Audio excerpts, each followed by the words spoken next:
ليش بصفتك طالب 2027 جاي يضحك عليك وبأبشع صورة من أشخاص فقط لأنهم جابوا معدل 97.56 وهي الإضافة صارت 99؟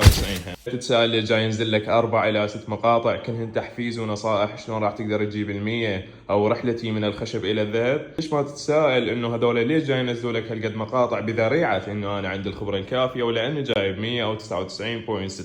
اليوم بصفتي كأنتيجون أقدر أثم براسك جميع أنواع الكلاوات والدراسيات بصفتي إنه أنا مخلص سادس أو بعدني وياك كطالب دفعة 27. أتساءل بيني وبين نفسي ليش ما تدرس بهاي ال 15 دقيقة بدل انه انت تروح تشاهد هذا الشخص وهو جاي يوضح لك شلون انا جبت 100 وشلون انت راح تقدر تجيب 100.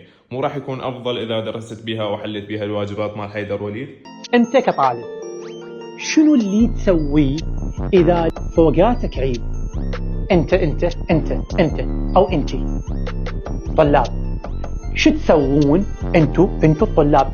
دكتور عادل منهل هي شخصية افتراضية في علم النفس الحديث تقول: كثير ما يزورني طلاب في الجامعة أو في أروقة الشارع يسألونني لماذا وبنفس الشكوى: أريد الدراسة ولكنني أنتظر المحفز ولا أستطيع أن أدرس من دون هذا. يعاملون التحفيز كأنه ضيف سماوي ينزل لكي يحل عليهم بالنعمة وبالدراسة وبالمقدرة. الحقيقة العلمية أن هذا التحفيز هو مجرد نتيجة للعمل وليست شرطا مسبقا له. هذا الكلام شنو اللي يعنيه؟ معناه أنه أنت لا تعتمد على المحفزات الخارجية وحاول تترك هذا الإدمان وهو إدمان النصائح.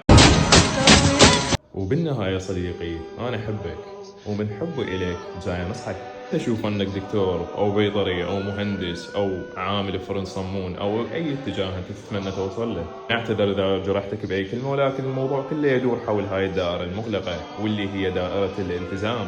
إذا ظليت بيها راح تنجح وتوصل، وإذا طلعت من عندها مستحيل راح توصل وتحقق أي شيء بهاي الحياة.